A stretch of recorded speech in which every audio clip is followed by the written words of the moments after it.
The high school flame. The morning began with a knock that sounded suspiciously rhythmic. Jack, who was in the middle of flipping crepes, froze. That knock. I know that knock, Jack whispered, his eyes widening. It's the San Diego Shuffle. Only one person knocks like that. Who?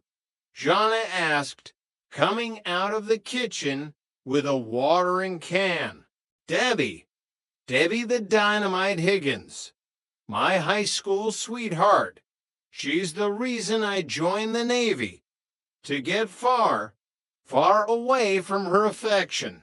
Before Jack could dive behind the sofa, the door swung open. A whirlwind of blonde hair and leopard print spandex burst into the room.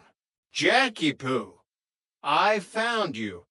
Debbie squealed, launching herself at Jack with the force of a heat-seeking missile. Jack managed to catch her, though his crepes were now a permanent fixture on the ceiling. Debbie, what a surprise! A terrifying, heart-stopping surprise. I heard you moved to Santa Monica. I'm here for a convention on interpretive hula, and I thought, why not drop by and rekindle the old spark? The problem wasn't just Debbie's energy, it was her memory.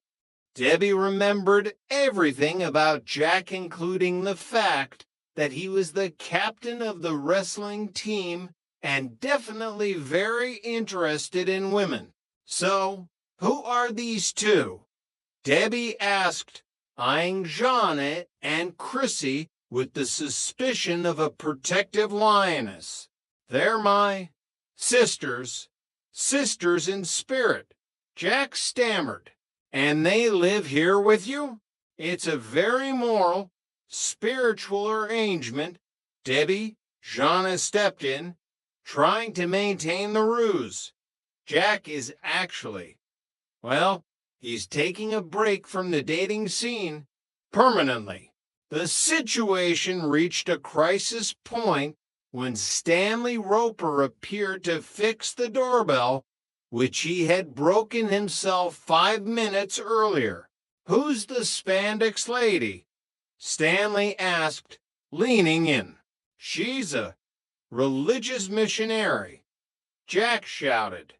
She's here to talk about the spandex path to enlightenment. Is she? Stanley asked, looking at Debbie's outfit. Well, tell her to enlighten the hallway on her way out. I don't like proselytizing in my building. Jack spent the next 4 hours trying to convince Debbie that he had joined a silent order of monks, while Jana and Chrissy hummed Gregorian chants in the background. Debbie eventually left, convinced that Jack had lost his mind, but not before leaving a leopard print scarf on the door handle. You know, Jack sighed, sliding to the floor. I think I prefer the 6-foot chicken costume. Chapter 20, The Grand Renovation. Stanley Roper had a new obsession, budget home improvement. I've been reading this magazine, Helen, Stanley said, tapping a copy of Penny Pincher's Palace. It says I can modernize the bathroom in 201 for under $12 if I use recycled PVC pipes and industrial-grade glue. Stanley, the last time you used industrial glue, you were stuck to the refrigerator for 3 hours, Helen reminded him. But Stanley was undeterred. The next morning, Jack, Jana, and Chrissy were woken up by the sound of a sledgehammer hitting the tile. Mr. Roper, what are you doing? Jana screamed, peering into the bathroom through a cloud of dust. I'm upgrading the aesthetic. Stanley shouted back, holding a piece of pipe that looked like it belonged on a submarine. I'm installing a water-saving waterfall showerhead. It's the future. By noon, the bathroom was a disaster zone. The toilet was in the hallway, the sink was upside down, and the waterfall was currently spraying a fine mist directly onto the light fixture. We can't live like this, Stanley. Jack argued, trying to brush plaster out of his hair. I have a date tonight. A real date. Larry set me up with a girl who actually likes chefs. Then wash in the kitchen sink. Trip her. It's good for your character. The crisis reached its peak when the recycled pipes decided to rebel. A loud thwack echoed through the apartment, followed by a geyser of lukewarm water erupting from the floorboards. Shut it off! Shut it off!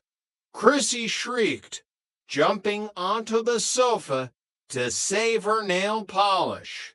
Jack dived into the crawl space, fighting through Stanley's insulation, which turned out to be shredded newspapers from 1963. He managed to find the main valve just as the water reached the Roper's ceiling downstairs. Stanley, Helen's voice boomed from the stairwell. There's a modern aesthetic dripping into my mashed potatoes. Get up here. The renovation was abandoned. A professional plumber was called at Stanley's great expense, and the roommates were forced to share the Roper's bathroom for 2 days. You know, Jana said as they huddled in the hallway waiting for their turn to brush their teeth. At least with the waterbed, we had a choice about the flood. I just hope the plumber doesn't find my leopard print scarf. Jack muttered.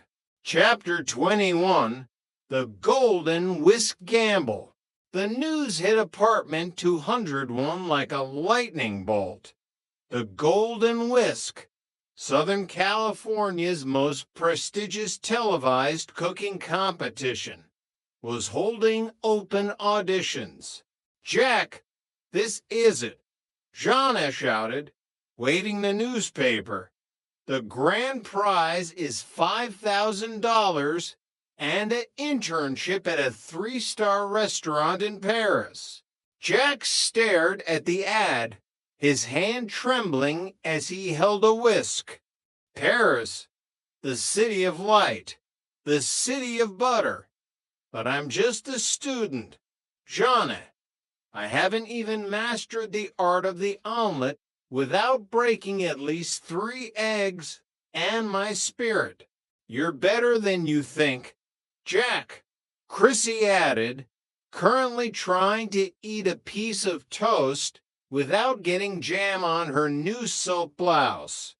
Your lasagna made Mr. Roper stop complaining about the plumbing for a whole 10 minutes. But where there was opportunity, there was Larry Dallas. Larry burst into the apartment that evening, looking like he'd just won the lottery or escaped a subpoena. Jack, buddy, I heard the news. I've already signed you up, and better yet, I've secured us a strategic partner. Strategic partner? Jack asked suspiciously. Does this partner have 4 wheels and a rolled back odometer? No. It's a connection at the studio. A guy who knows a guy. For a small consultation fee. He's going to make sure your station has the best burners and the sharpest knives. But I need $200 to seal the deal. Larry, I don't have $200, Jack cried. That's my portion of the rent and my tuition for sauces and gravies. Consider it an investment in your future. Jack, think of the croissants in Paris.